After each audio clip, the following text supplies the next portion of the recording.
Nos da mucho gusto, y se lo habíamos prometido a ustedes, tener aquí a Fabricio Mejía Madrid con su nuevo libro, Memorias del Neoliberalismo, que le decíamos a usted, ya lo va a contar él, por supuesto, va a ser transmitido Los domingos. todos los domingos, un capítulo. A las 00 horas del domingo ya lo va a poder usted encontrar en el mismo canal de YouTube. Va a encontrar usted una cejita que va a ser ya podcast. Estamos lanzando con Fabricio Mejía, vamos a lanzar este podcast en el canal de Sin embargo al aire. Gracias, Fabricio, por estar. No, gracias a ustedes por la invitación y por la mención el otro día. Aunque me dijiste que ya mi madurez avanzada era mayor que la tuya. Sí, no, pero me corrigió Álvaro. No, pues ya resulta que lo alcancé y lo rebasé. Sí. Hoy en la Facultad de Ciencias Políticas hubo algunos maestros que llegaron de la Facultad de Filosofía. Bueno, tú estudiaste filosofía. Yo fui su ahí. Y tú ahí Tú estuviste. Yo fui su ahí. O sea, se descolgaron algunos veteranos compañeros de PAES. ¿Qué tal? Llegaron de milagro, porque ya ves que la Facultad de Ciencias Políticas hay que subir escaleras. Sí, bueno, sí. Entonces ya casi a gatas llegaron los compañeros del ciudadano Alejandro Páez Barrera el día de hoy. Sí, pues ni modo, con un bastón. Oye, ¿es normal Escalaron. que en la UNAM pueda una autoridad decir no, nos da la gana no prestarte este auditorio, como ocurrió hoy con la Facultad de Ciencias Políticas? Vi que les había sucedido ahora con la Facultad de Ciencias Políticas que dirige esta Carola García. Y me acordé que nos había pasado a Paco Ignacio Tadeo y a mí en la campaña del 2018 íbamos a presentar un libro. ¿También en la Facultad de Ciencias Políticas? De Paco, no, en Filosofía y Letras. De pronto, yo para variar iba tarde y me habla el ayudante de Paco Ignacio y me dice, oye, ¿no nos dejan entrar al auditorio, al aula magna de la facultad? Le digo, pues, ¿qué no la pidieron o qué? No, sí, tenemos el permiso, pero no nos dejan entrar, que hay otro evento. Y entonces me pide que le hable al entonces secretario de la facultad, que había sido maestro de filosofía, uno de estos expertos en Renacimiento y no sé qué. Y entonces le hablo y me dice, no hay ningún problema, así, haciéndose güeyes directamente. Entonces cuando llego está la gente afuera. Paco lo quería hacer afuera y dijo, no, sacamos un micrófono, lo conectamos, claro, y ya, vamos a hacerlo aquí afuera como un acto de protesta. ¿También para eso debes pedir permiso? También para eso. Sí, claro. Y entonces finalmente se dieron y nos prestaron el aula magna, pero queda como el saborcito de ¿Era no mentira quieren. Que había una... No, estaba cerrado nada más. Hombre, bueno, pues lo mismo nos hicieron a nosotros ahora. Sí, acá. Vi. O sea, de plano. Nada más que...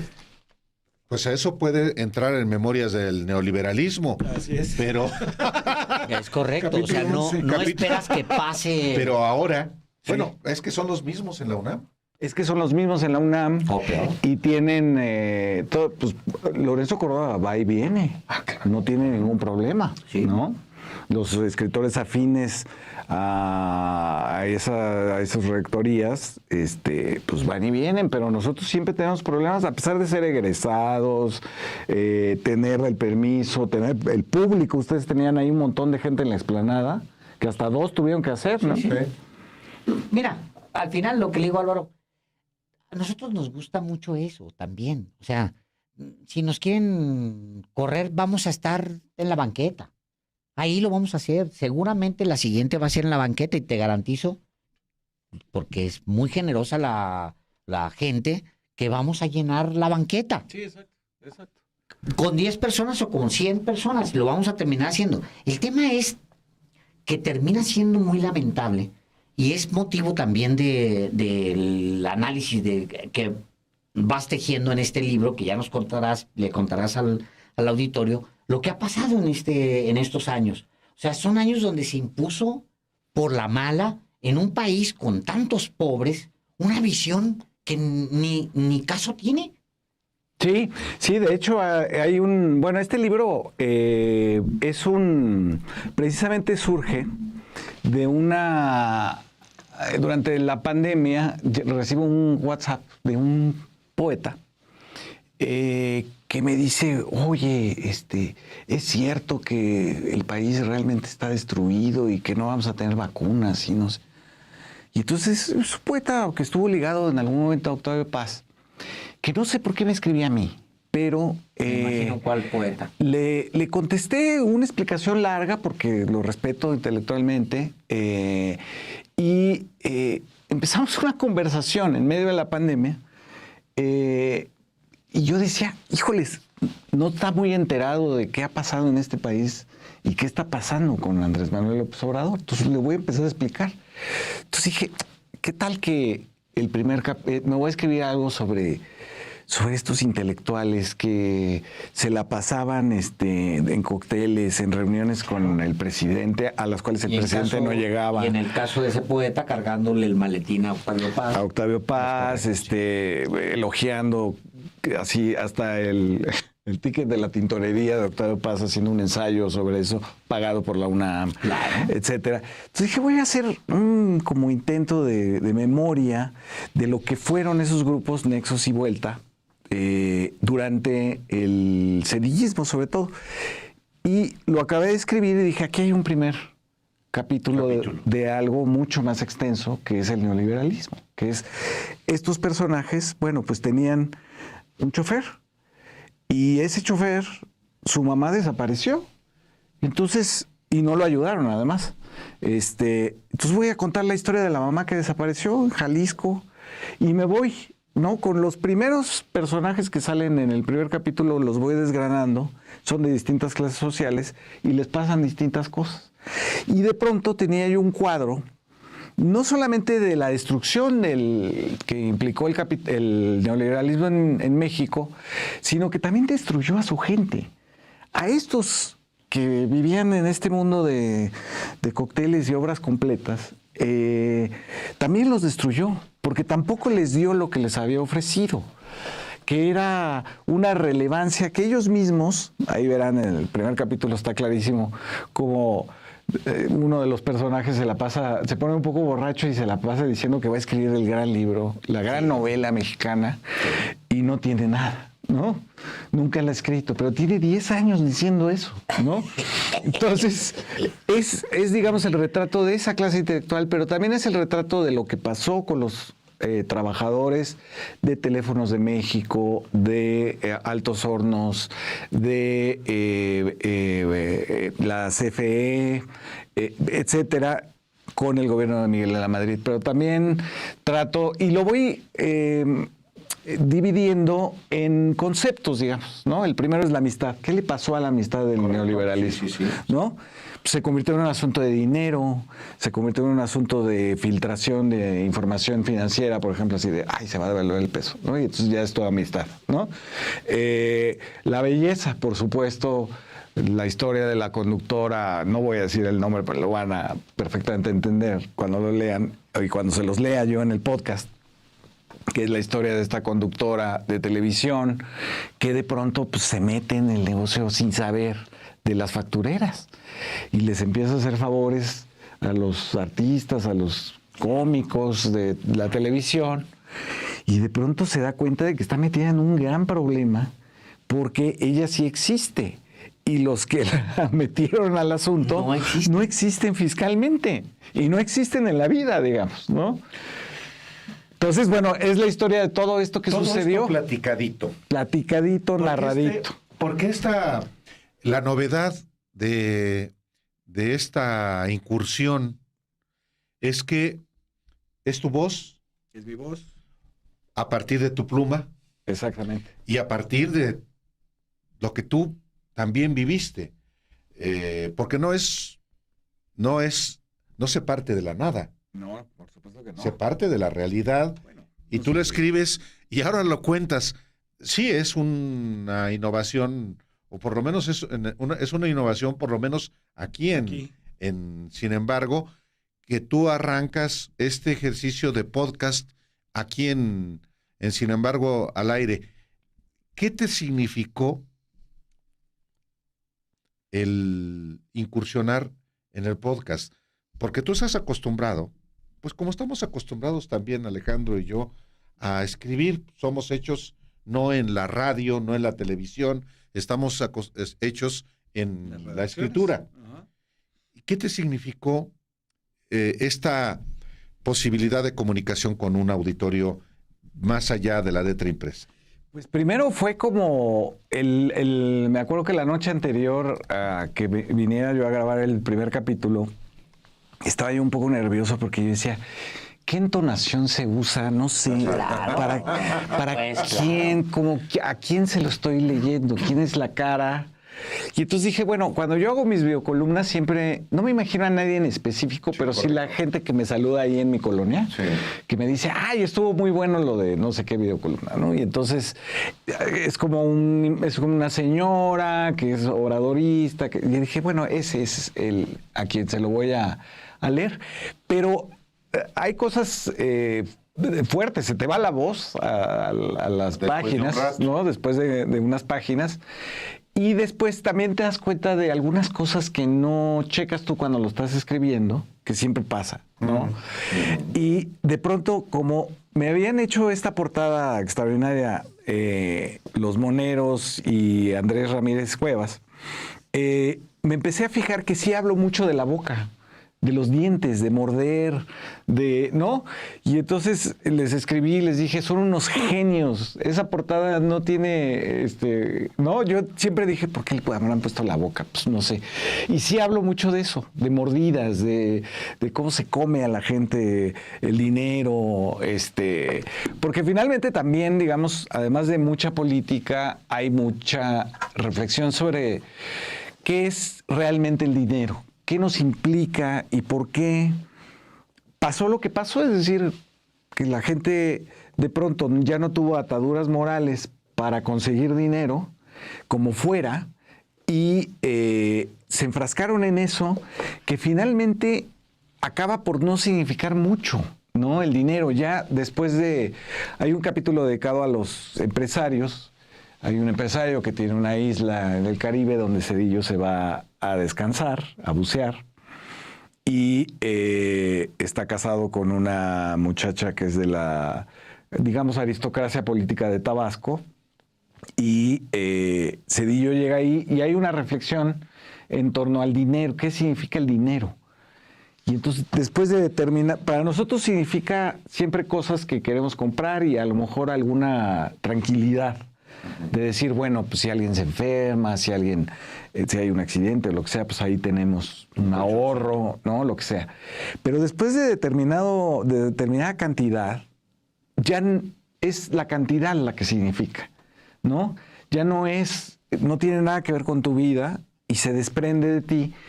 Y tú te vas desprendiendo porque el dinero lo que hace es establecer, tú dijiste colchoncito, es establecer distancia con la gente.